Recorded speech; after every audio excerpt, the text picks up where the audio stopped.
তা আমাদের নবীজি জিজ্ঞাসা করবে, আল্লাহ হিসাব কিতাব কিভাবে নিবেন?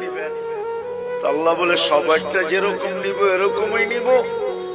আমাদের নবীজি বলবে, যদি সবার সামনে আমার উম্মতের হিসাব কিতাব নেন, তাইলে তো আমি তো লজ্জিত হয়ে যাব, কেননা আমার উম্মত তো দুনিয়াতে গুনাহ করছে, আমি তো লজ্জায় পড়ে যাব। আল্লাহ জিজ্ঞাসা করবে, তাইলে কিভাবে নিব? তো নবীজি বলবেন যে আমাকে নিতে দেন, আমি আলাদা ভাবে নেই।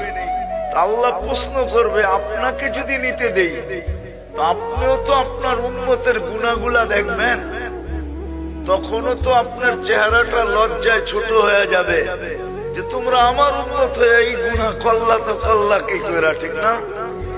সত্য তো?